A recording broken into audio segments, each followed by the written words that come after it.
press the bell icon on the YouTube app and never miss another update. So, in our previous session, we have understood some of the basic effects of heat. See, there we have considered thermal expansion, especially in case of solids, and also some of the important consequences which are related to use of thermal expansions. See, now we shall take up see what is the effect of temperature on the constants which are used to indicate the expansion, thermal expansion. So, dear student, so please you must remember we generally consider that the value of linear coefficient of linear expansion or areal expansion, or if you take a coefficient of volume expansion, is nearly constant, but it is not so in general. So, when you conduct experiment, if you take the expansion of copper, when you plot the graph gamma, see this is the volume expansion coefficient of copper versus temperature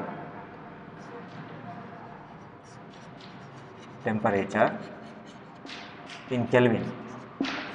This is into 10 raised to minus 5 per Kelvin. See, this is volume expansion coefficient, 250 Kelvin, 500 Kelvin. So, with the increase of temperature,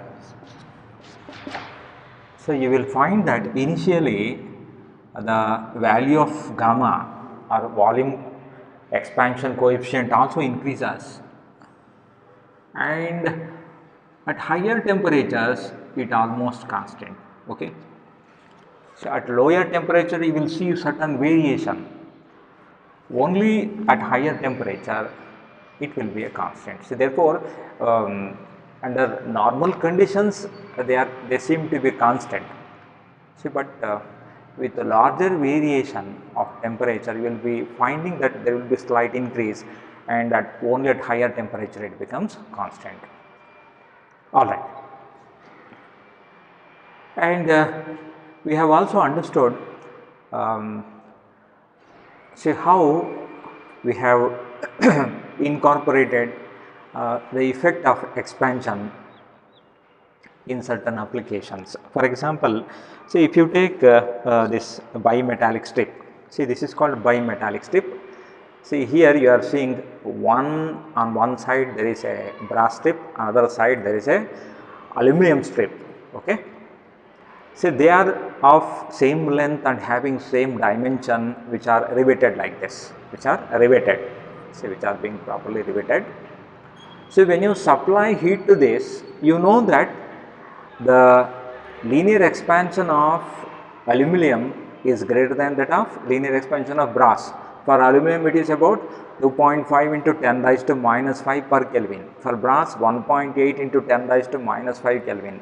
So, when you heat this strip, since their expansion coefficients are different, so you will find that it will bend like this.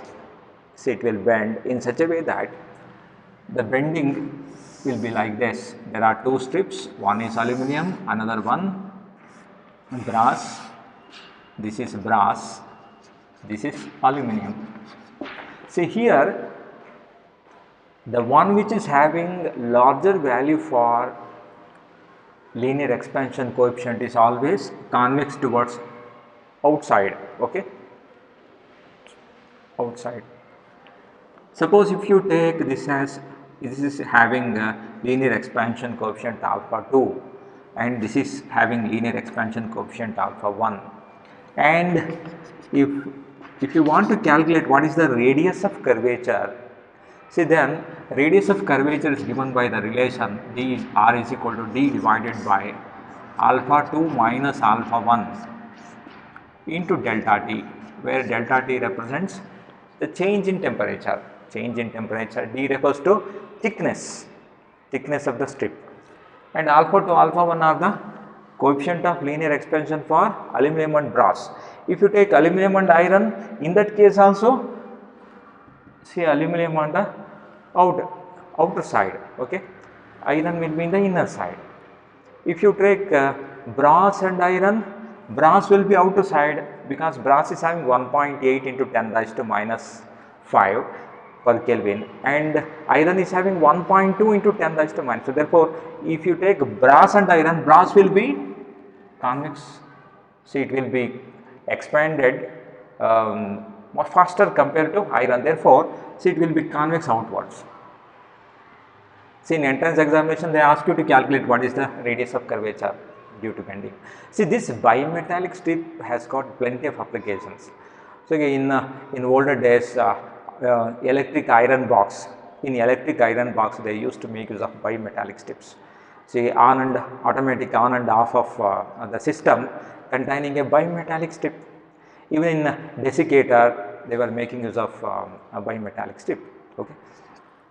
Nowadays, we have got electronic control systems, but in olden days, see, we have adopted this bimetallic strip. This is one of the important application of thermal expansion. Okay. Then I also told you something about expansion of bar pendulum in case of a pendulum clock. So, when you take a pendulum clock contains a pendulum here, see, which oscillates. There will be, the clock will be like this, it oscillates, and you know that this pendulum will expand due to changes in heat, expand and contracts due to changes in the heat. It is a metal bar, a light metal bar. During summer, there will be an expansion, slight expansion, which leads to increase in the time period. Therefore, the clock becomes slower. During winter, there will be a slight contraction, and as a result, period means time taken for one oscillation decreases. Therefore, say as a result, you know what happens during the winter, it gains the time, the pendulum clock faster, okay, faster. See, in summer it will be slower, right? The fractional change in the period. So, if you want to calculate what is the fractional change in the period, this is delta t pi t. See, this is fractional change in period. Fractional change in period. See, here T stands for time period, okay, period that you have come across in oscillation chapter, and this is equal to half into alpha into delta theta. I have taken delta theta for change in temperature, rise in temperature, and alpha stands for linear expansion coefficients. So, using this relation, you can calculate what is the period. In a day, if they ask you to calculate what is the fractional change in the period in a day, you have to multiply it by 86,400, because one day 24 hours is equal to 86,400 seconds. When you multiply this, you will get how much time is being gained in a day, okay, fractional gain or loss. See, that can be calculated using this relation. It's a very important relation you have to remember. Though it is not in the board syllabus, from the entrance point of view, you have to remember this relation. All right. So, let us understand how the linear coefficient, expansion coefficient related to areal expansion coefficient, right? Volume expansion coefficient. What is the relation between? That is our next task. The relation between alpha, beta, and gamma. Let us find out what is the relation between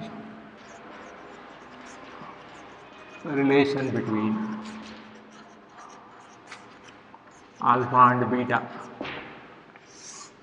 linear expansion coefficient and areal expansion coefficient. So, let me say consider a rod. So when there is a metal plate, yes, I just take a square metal plate, okay, square metal plate. Let the side length, side length at 0 degree Celsius is L naught. L naught is the length of the side at 0 degree Celsius. L naught at 0 degree Celsius. When you supply heat to this, so you know that there will be slight increase in its area, right? Increase in its area. See, therefore, initially it is L naught. See, now it is, I just take it as LT. LT. See, therefore, LT at a temperature T degree Celsius. Say, if the temperature of the metal plate is increased to T degree Celsius, LT be the length of the plate, length of the side of the plate. See, it is a square plate I have taken. And what is the area? So, if you take area of the metal plate is A naught, which is equal to L naught square, and here AD is the area of the plate, which is equal to LT square. LT square. Now, let us consider alpha. How we can define alpha? Alpha is the ratio of increase in length to its original length at 0 degree Celsius per unit degree rise in temperature. See, therefore, T minus 0. So, when you simplify this, you are going to get LT is equal to L naught into 1 plus alpha T. When you cross multiply this, after simplification, you will get this relation, right? Now, let us square on both sides. Squaring on both sides.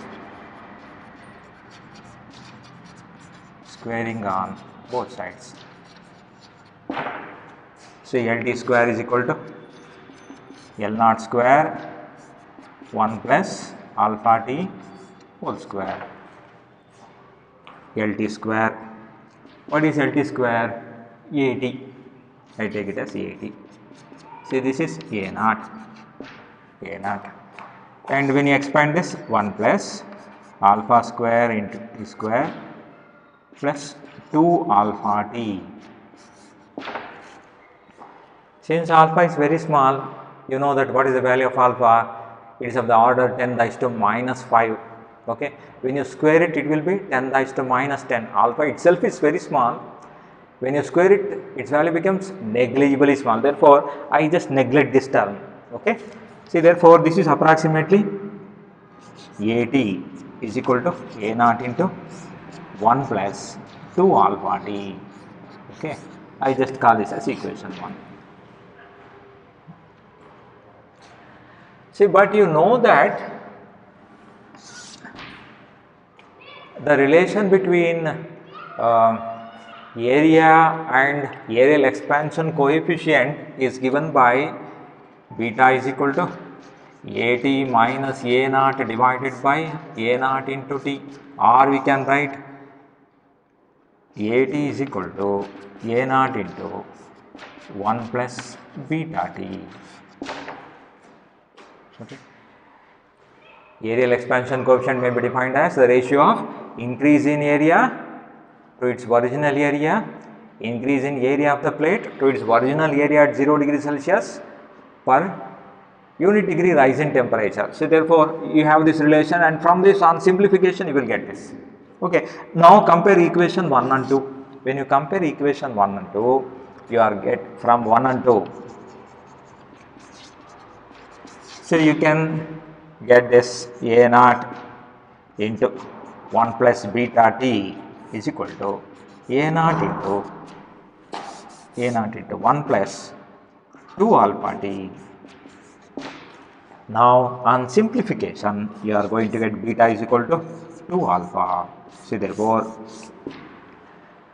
the coefficient of areal expansion or superficial expansion is twice the value of linear expansion. If you know the value of alpha, you will get the beta. For example, if you take aluminum, what is the value of alpha? It is 2.5 into 10 raised to minus 5 per Kelvin. And for superficial expansion, beta is equal to nearly 5 into 10 raised to minus 5 per Kelvin. See, in that way, if you know the value of alpha, linear expansion coefficient, we can approximately find out the value of beta. See, that is the advantage of this relation. See, it is an approximation, okay. See, there are so many experimental methods by which you can determine beta more accurately. See, but theoretically speaking, using this simple technique, you can easily find out what is the value of areal expansion. Have you got it? Now, let us move on to how we can relate alpha and gamma, the relation between alpha and gamma. I just take alpha and gamma. Linear expansion coefficient and volume expansion coefficient. See, for this I just take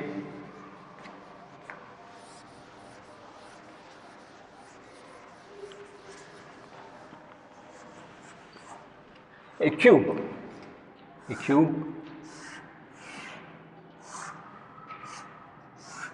I just consider a cube, okay, and this cube is of length L0.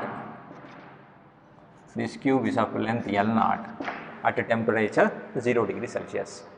So, when you supply heat to the cube, okay, so you are keeping the metal cube inside the steam chamber and you are supplying the heat, and as a result it expands. So, let me take the new side. So, it will be expanding. After expansion,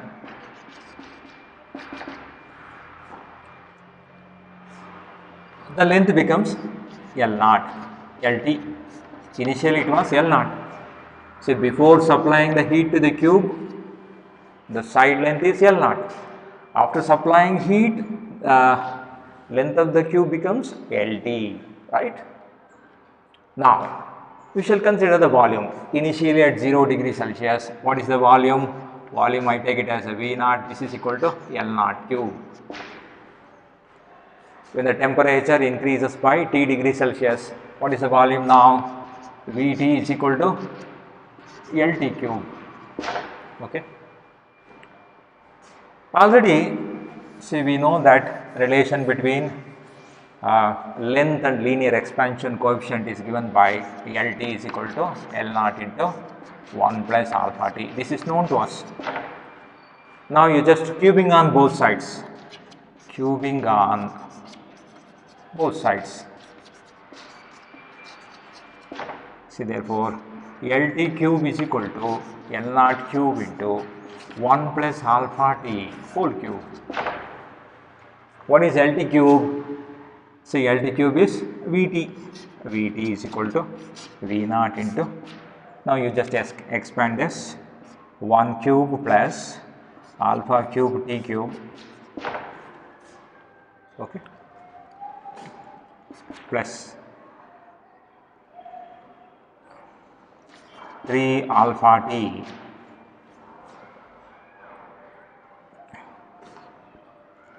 plus 3 into alpha square T square. On expansion you will get this. But you know that alpha is very small, alpha square is smaller, much smaller, and alpha cube is extremely small, right? See, therefore, you can neglect these two. What you are going to get? Vt is equal to V0 into 1 plus 3 alpha T. Why we have neglected this? Because since alpha is very small, alpha square is of the order 10 raised to minus 10 and alpha cube is 10 raised to minus 15. See, therefore, their contribution to this value can be neglected, okay. It comes in the is of the order 10 raised to minus 15, 10 raised to minus 10. See, therefore, it does not add on to the accuracy of our measurement. Say precision, whatever precision our experiment demands, for that these are not required. So, that is why I have dropped this. So, therefore, you have got this. But you also know that gamma is given by Gamma is the ratio of increase in volume to its original volume at 0 degree Celsius per unit degree rise in temperature. It is given by this relation. Or using this, we can write Vt is equal to V naught into 1 plus gamma d. I take this as equation 1 and this one as equation 2. Okay. Now you please compare 1 and 2 from equations 1 and 2.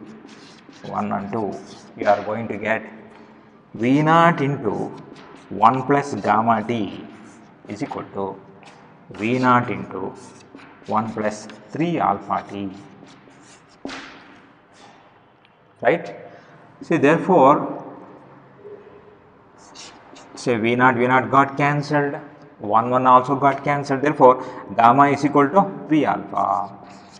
See, this is the relation between gamma, I mean volume expansion coefficient and linear expansion coefficients. See, therefore, from all these we can conclude that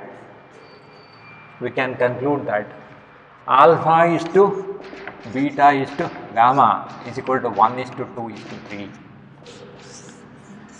If you know the value of alpha, you can easily determine beta and gamma. See, that's the advantage of this relation. Have you got it?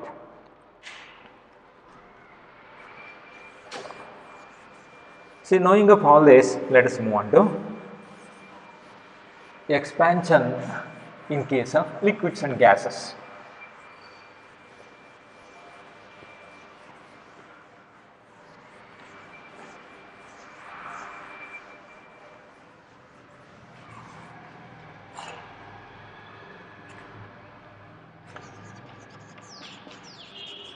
Expansion of liquids.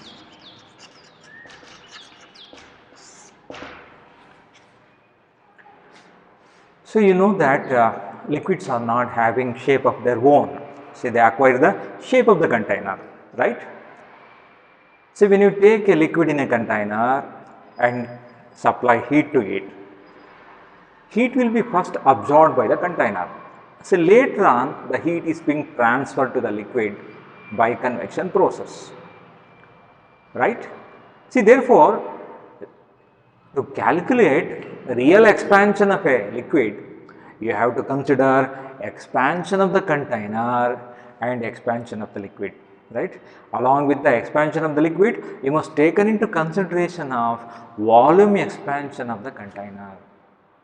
Have you got it? So, therefore, when heat is supplied, container first expands, followed by expansion of the liquid. See, you might have observed in our day-to-day life, suppose if you keep the cooker on the stove and you have not put sufficient water inside, okay, you are cooking the rice, you have not put sufficient water inside the cooker. So, then what happens? It gives a visual to make you to stop supplying heat. See, if you are not stop supplying the heat, then the cooker itself expands with a bang, with a big sound, you know, it expands. Or seal will be opened with expansion. See, there you will see the expansion of the container. Whatever heat given to the liquid is being utilized in two ways. Container expands and later on heat is being transferred to the liquid. See, therefore, here the expansion is generally taken as volume expansion because it acquires the volume of the container. Liquid acquires the volume of the container. See, therefore, volume expansion indicated by gamma, I call it as real expansion. Real expansion is equal to apparent expansion, apparent or virtual, apparent expansion plus expansion of the container.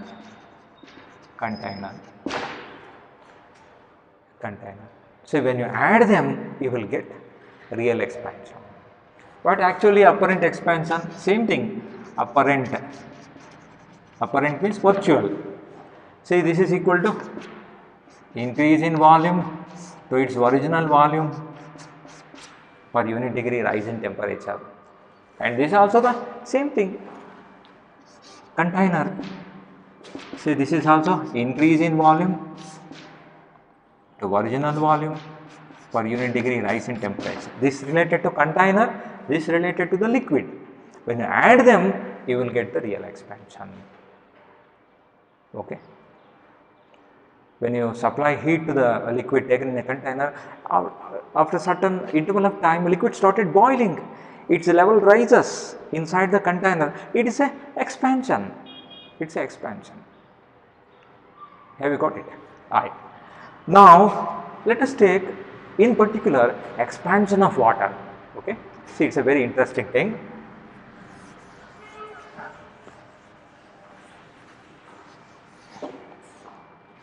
Expansion of water.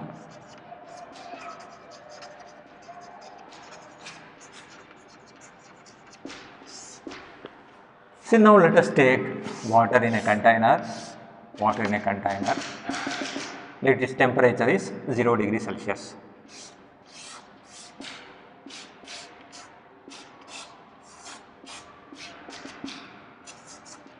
Okay. So let me say the temperature is 0 degree Celsius.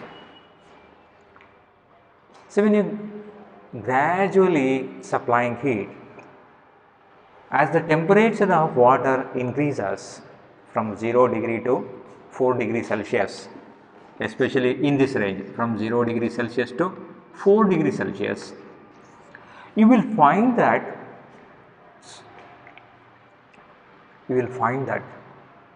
gradually density increases. At 4 degrees Celsius, water has maximum density. Water has maximum density. You know what is the density of water? We generally say that density is 1 gram per cc, or this is density of water is 1000 kg per cubic meter, or 1 gram per cc. 1 gram per cc at 4 degrees Celsius, not at 0 degree or not at 20 degrees Celsius, only at 4 degrees Celsius. What has a maximum density? Only at this. So therefore, in case of water, when you increase the heat, when you start increasing the temperature of water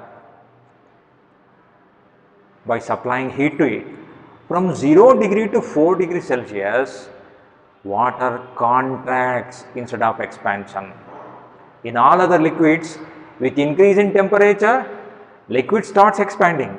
But in case of water, only in this range from 0 degree to 4 degrees Celsius, water contracts instead of expansion. And it has a maximum density at 4 degrees Celsius. And afterwards, when you go on heating, water also expands. From 4 degree onwards, there will be expansion. From 0 degree to 4 degree, there will be contraction. Suppose you start cooling this water. See, from 4 degrees Celsius to 0 degree Celsius, other liquids contracts, but water expands. Okay. When you take water, when you started cooling the temperature of water from 4 degrees Celsius to 0 degrees Celsius, instead of contraction, expansion will be observed. Okay, its volume increases at 0 degrees Celsius. You know that the volume of ice is more than volume of water, right? That's why ice floats on water. The density is lesser, volume is more. Okay. See, therefore, from 4 degrees Celsius to 0 degrees Celsius, it expands. See, this peculiar behavior of water over the temperature range from 0 degree to 4 degrees Celsius is called anomalous expansion. Anomalous expansion. Anomalous expansion.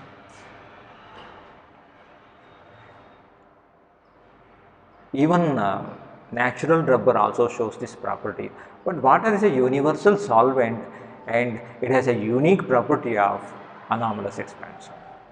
The peculiar behavior of water over the temperature range of 0 degrees Celsius to 4 degrees Celsius is called anomalous expansion. When water is heated from 0 degree to 4 degrees Celsius, instead of expansion, it contracts, and it has a maximum density at 4 degrees Celsius. When water is cooled from 4 degree to 0 degree Celsius, instead of contraction it expands, and it has a maximum volume at 0 degree Celsius. See, this peculiar behavior is known as anomalous expansion. And remember, this anomalous expansion has got lot of significance. Suppose if you take some water body like water bodies like a lake or pond, right?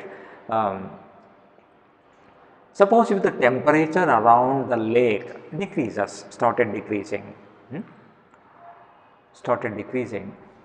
the topmost layer of water, okay, if you take this as lake, okay, this is a lake, the topmost layer, when the temperature around the lake started decreasing, when it comes to 4 degrees Celsius, the topmost layer acquires a temperature of 4 degrees Celsius.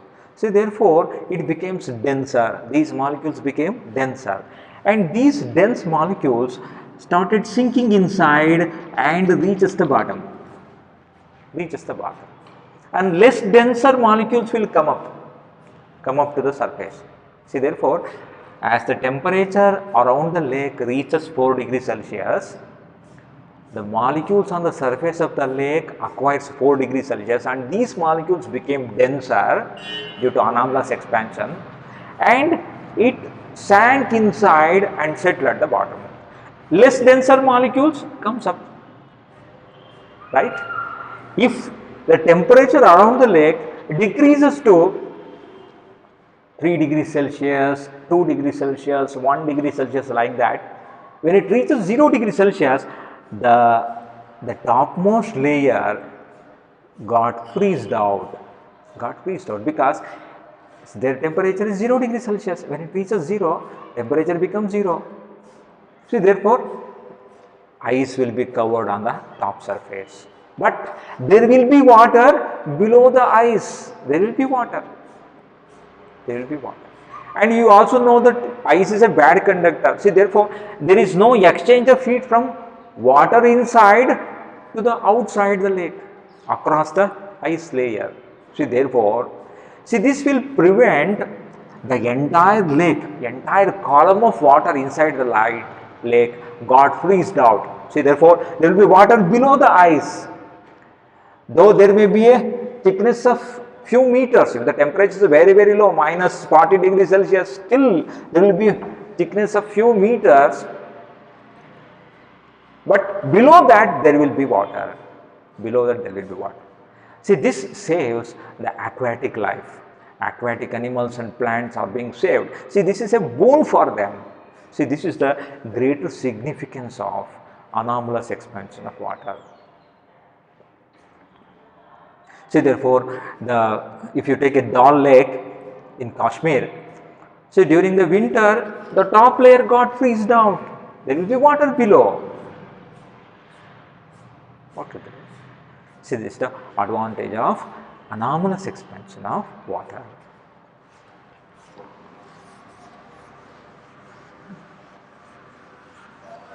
All right. See, when you consider solids, you please remember, see, there are certain solids, they contract on heating. There are certain solids. Say, if you take a sulfur or if you take a rubber, say, when you supply heat to them, they will contract instead of expansion. Okay, such anomaly is also there in certain solids, but in general, most of the solids, okay, 99% of solids will expand during when heat is being supplied to them. So there will be thermal expansion with increase in temperature. Okay.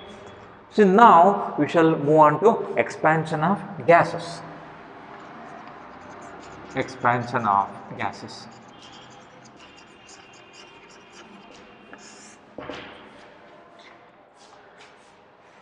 Expansion of gas is really a difficult task to understand them, because the gas can acquire any given volume. In a gaseous state, molecules have got lot of freedom. See, they are not bound to the system. Okay, they can move freely. See, therefore, if you want to study the expansion of gas, either you have to keep the volume constant or you have to keep the pressure constant. See, therefore, in case of gases, there are two expansion coefficients. One is volume expansion coefficient, another one pressure expansion coefficient. You are studying variation of volume by keeping pressure constant, or you are studying variation of pressure by keeping volume constant. It is that way, so you can study the expansion, because once the heat is being supplied to the gas taken in a container, there will be increase in volume, there will be increase in pressure with the increase in temperature. With the change in temperature, there will be change in both volume and pressure. See, therefore, if you want to understand the expansion, you have to keep either volume constant or pressure constant. Have you got it? I can take one simple situation. See, in the previous class, we have considered an ideal gas. The gas which obeys both Boyle's law and Charles' law at all conditions of temperature and pressure is called an ideal gas. It is given by the equation PV is equal to RT. For 1 mole of gas, we have this equation. Okay. Suppose I have kept pressure constant. So, I have kept pressure constant. When pressure is kept constant,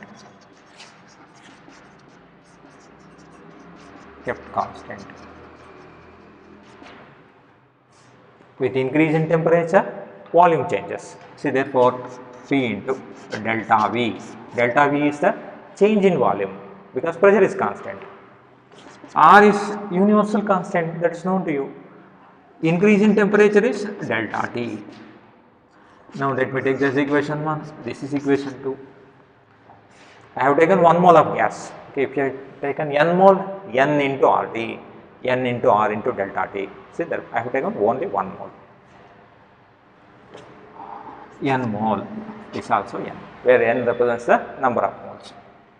Okay, now divide equation 2 by 1. Equation 2 by 1 gives you delta V by V is equal to delta T by T. Delta T by T. I just take delta T to this side, delta V by V into delta T is equal to 1 by T. What is this?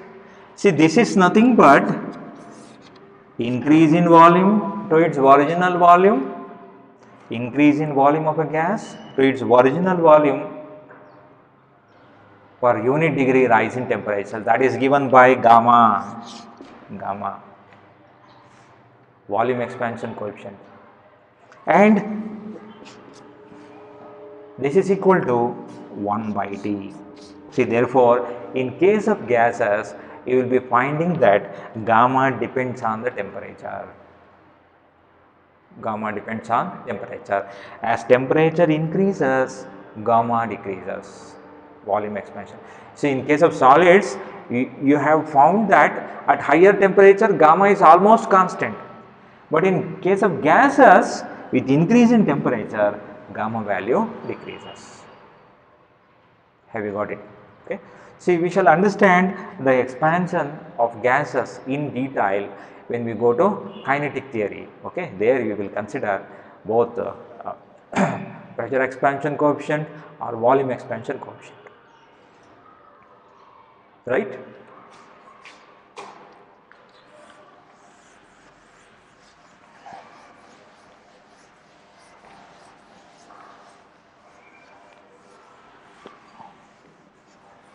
Okay, now we shall take up simple problems which are related to expansion, so that we can understand this in a much better way. So, dear students, please remember, when heat is given to a solid or liquid, except in case of water from 0 degree to 4 degree Celsius, as temperature increases, density will decrease. Okay, density will decrease. Molecules will move far apart, wide apart. So, therefore, density will decrease.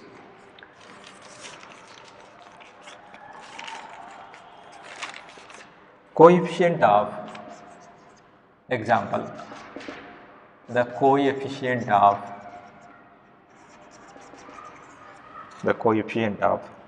volume expansion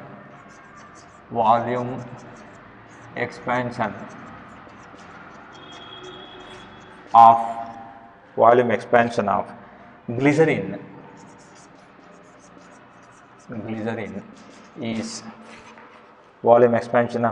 is 49 into 10 raised to minus 5 per Kelvin. What is the fractional change in density? Fractional change in density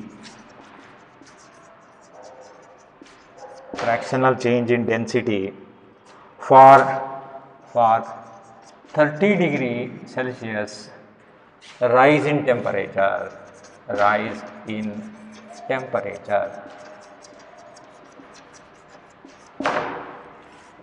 Okay. So this fractional change, it is given by delta rho by rho. This is equal to gamma into delta T.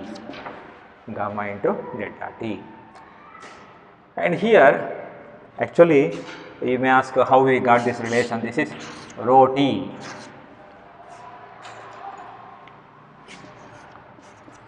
Rho naught into 1 minus gamma into delta T. So this is the relation. The variation of density with respect to temperature is given by this relation. When you take this rho T minus rho naught, it becomes equal to delta rho. Okay. When you simplify that, you will get this. See, they have given the value of gamma. Gamma is how much? 49 into 10 raised to minus 5. What is the rise in temperature? Into 30. So you please simplify this. On simplification, you are going to get 1.47 into 10 raised to minus 2. This is fractional increase in density.